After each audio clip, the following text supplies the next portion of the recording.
I'm a psychologist, and today I'm going to be reacting to relationship advice TikToks on TikTok. I just searched in relationship advice of 2026 and just pulled three random TikToks based on their like count or the heart counter there. So there was no sort of crafty selection process. I just Googled, searched it, and I picked the ones that had a lot of likes. And I'm going to be reviewing them. I'm going to be reviewing what I like about them, what I don't like about them, and ultimately whether they represent good psychological fact. So I've just picked three. So let's dive right in, shall we? This is how you lose a good man fast, because some of you are praying for the man of your dreams, but when he shows up, you're the one driving him away. The fastest way to repel a man of value is disrespect. If you embarrass him, talk down to him in front of others, he is done. Men will tolerate a lot, but they will not tolerate a woman who kills their respect. The second way is chaos. If being with you feels like a full-time job filled with drama, constant arguments, mood swings, and tests, he will not stay. A man of value does not want a second battlefield at home. He wants peace. And the third way, controlling everything. If you won't let him lead, won't trust him to make decisions, won't respect him as a whole man, then what's the point? He is not going to fight for you. He'll just leave. See, you can be beautiful, successful, and independent, but if you are disrespectful, chaotic, and controlling, no man of value will stick around. They just won't. He doesn't need to. He has options, and he will walk away from a woman who drains him. So if you really want to attract and keep the man of your dreams, don't be the woman who destroys him. Be the woman who builds him up. Be the woman who adds peace, respect, admiration, and passion, because the truth is, high-value men don't waste their time where they are not valued. And if you don't get that right, you won't just repel him. You're going to lose him forever and be alone with your cats. This is how you... Okay, so... Or let's not freeze it on this. lose a good man fast. That's better. All right, that's a better freeze frame. Okay. So what I like about this TikTok is it highlights some relationship dynamics that are just universally not useful. So for example, being chaotic and controlling is a good example that you put at the end there. Being sort of all over the place. What this really indexes is a psychological personality facet called neuroticism. So generally speaking, people that are higher in neuroticism tend to experience reduction in relationship length and relationship length and longevity. So she kind of, generally speaking, has got some good points in there related to neuroticism, but they're not moral prescriptions. They're by no means 100% predictive in their validity. It's just general patterns and general tendencies. So yeah, she hits on some decent markers, I guess, for things in a relationship that just typically don't work. The problem with this TikTok is that it deals very much in absolute terminology and really just gendered terminology. I think some words that were used was high value man, which is such a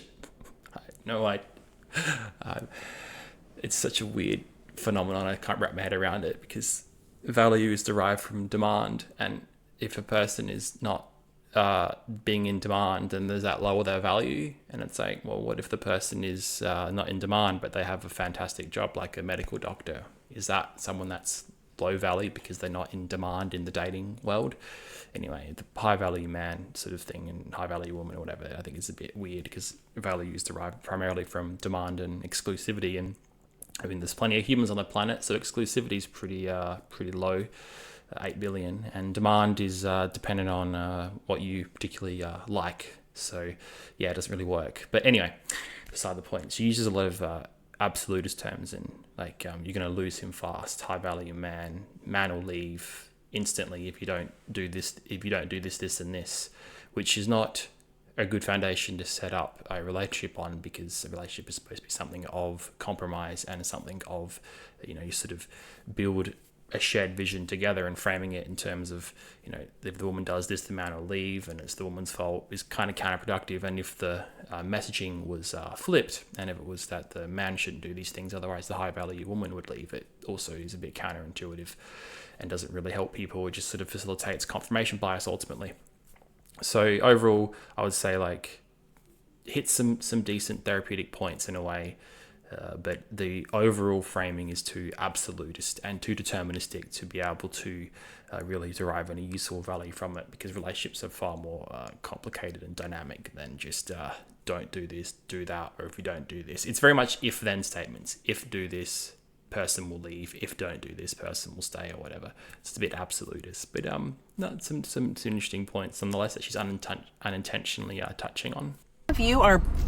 Alrighty, so the next one I randomly pulled. So as it turns out, this person is actually a relationship counselor, a licensed therapist or whatever. So that's interesting, because a lot of them usually aren't people with any relevant qualifications, but this one person is, so it's interesting. When a relationship hits this stage, it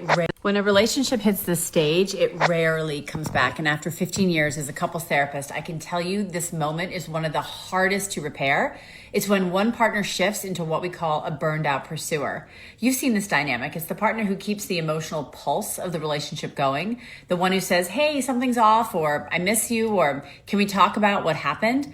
They're the ones starting the uncomfortable conversation, trying to reconnect, trying to make things better. But instead of partnership, they just get hit with walls. Defensiveness, shrugging it off, getting told they're too sensitive or too much, or the good old, can we just drop it or talk about it later? So what do? They try harder. They educate themselves. They send the podcast episode. They ask for a check-in. They initiate therapy. They read the books. They carry the emotional load because they desperately want things to feel safe again. And then slowly, over time, something in them shifts. It doesn't blow up. It's not a dramatic exit. It's quiet. They stop pushing, they stop reaching, they stop hoping. And that is what makes us as couples therapists worry, because a burned out pursuer isn't someone who suddenly stopped caring. It's someone who cared too much for too long that their nervous system finally shut down to protect themselves. And here's the part most people don't understand. When your partner is still naming things, when they're still saying things like, this hurts, or I need more from you, or can we talk? This is a sign that they believe in the relationship. This is someone fighting for the connection, not against it. So if your partner is reaching towards you, even awkwardly, even imperfectly, don't dismiss it. Don't shut it down. Don't get defensive. Lean in, ask questions. Let their experience matter, because once the pursuer goes quiet, it's almost never because they're fine. It's because they don't see a path forward anymore. If you want to understand your patterns as a couple, or why you might be drawn to the pursuer or the withdrawer, check the link in my bio. I have a free attachment quiz there and a couple other resources for you. When a relationship... there's the shameless plug. Like and subscribe. Follow me on all my socials. Right. So, okay. So with this one, she mentions a term called, we call it the burned out pursuer or something. So what that implies is that she's stating a psychological counseling couples therapy phenomenon as if it's a concept that's been validated in the research or something, right? So let me just hits the stage. Fix up these freeze frames. These people. When a relationship hits... That's better. All right, so I'm not doing these people injustices by freezing and awkward facial expressions. Anyway, so, all right, so she's mentioned this thing called the burned out pursuer. So what I did was I jumped on a website that allows me to find psychology research, and I Googled, put into the database, burned out pursuer. And, let's see, no matches found for your search. And I did the same thing on Google Scholar as well. So this is like a really high quality source of trying to find psychology research. So what is a burned out pursuer? This concept doesn't seem to exist. So what is this person referencing? I don't know. Maybe this article that she's referencing doesn't exist in the APA database, and maybe Google Scholar couldn't find anything either. So this is like my fact check to be like, well, if the concept doesn't exist, then what are you talking about? And by the looks of it, at least from Google Scholar and APA PsychNet here, this burned out pursuer concept doesn't exist. So it kind of undermines a lot of the the validity of the TikTok if the concept you reference can't be found. So for example, in my videos, I'll say something like cognitive dissonance or social comparison or fundamental attribution error, and you can put these into Google and they come up because they're very validated concepts. So with that in mind, it kind of undermines a lot of the quality of the TikTok. So we can't really trust it as a valuable source. The other problem with it, and it is it tells a beautiful story, a beautiful narrative that makes sense. It starts off with the beginning, a middle, and an end. And you, the viewer, get to become the hero in the story because, and this is a problem with a lot of content on the internet, a lot of TikToks especially, you are not confronted with resistance. You are not confronted with the information that contradicts your viewpoint.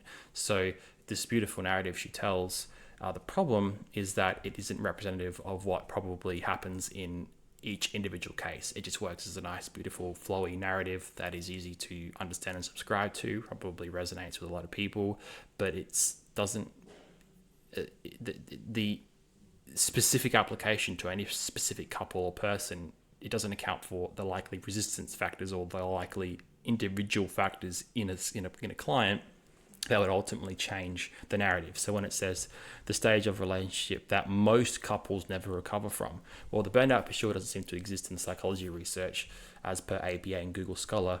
And then with this narrative is not representative of what it's like for everyone. So how can this be for most people? So, I mean, it tells a nice story is the conclusion for this TikTok.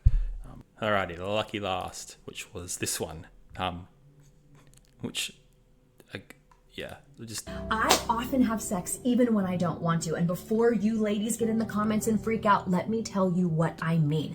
I've never been coerced or forced by my husband to hop in bed with him. However, I'm a lady just like the rest of you with hormones and kids and stress on my mind. So are there times when he initiates and that's not what I want? Of course. But guess what? You don't have to want it in order to be willing. So here's what takes place. If my husband initiates and I've got other things on my mind or things that I plan to do, I have a choice and so do you. And this is the moment where you can choose to make your husband feel loved, even if it's not what your body was craving in that moment, right? So when you say no to sex, you might think, yeah, it's just because reading my book or finishing this project is more important than the act of sex in this moment, but that's not what he hears. What he hears is reading my book or finishing this project is more important than him. So it's a deep and personal rejection to him. So what do I do to change my mindset and my dynamic? Instead of focusing on the thing now that I don't get to do,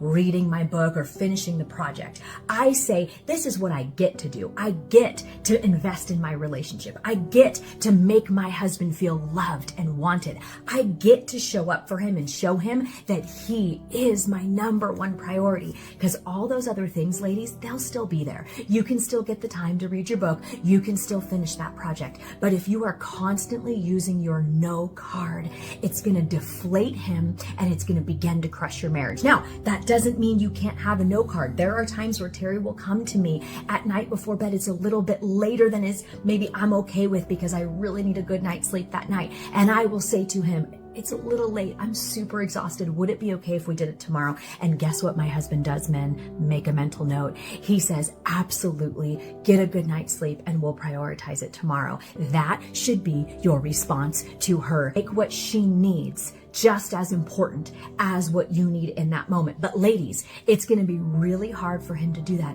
if you're never saying yes. If you say yes and you show him that he is a priority and he's important to you and that he is more important than all those other little things in your life, because he should be, it's going to be so much easier for him to lovingly say, okay, no problem, when you need to play that no card. So remember, when you say no to sex, you're not just saying no to sex, you're saying no to him. What he's looking for in that moment is actually just to connect with the heart of his wife.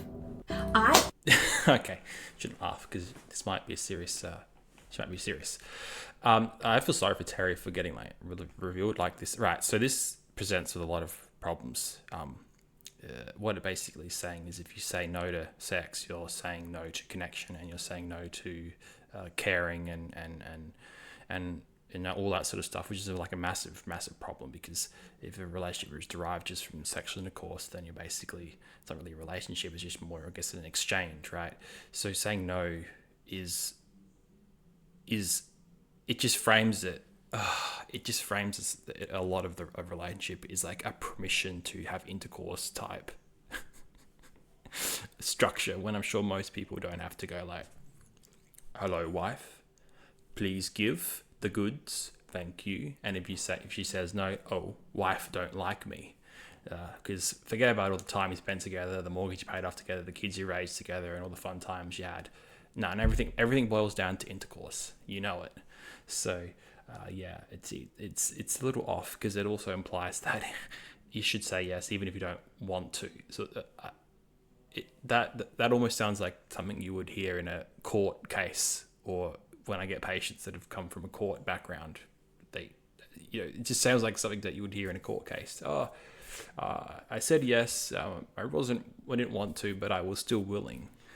Willing to go to court over this matter many years later. It just doesn't sound right. So, of all the TikToks, this one's probably the most concerning because it seems to place this idea that, sex is like the cornerstone of it, and saying no is like rejecting a man. It also kind of belittles men a little bit and says that sex is anything on our mind, which is obviously not true because beer is the other thing on all our minds, right? And video games, right? So, yeah, come on, guys, get everyone. It's obviously beer and sex, right? Obviously. And rocks. Yeah, obviously, right? So, okay.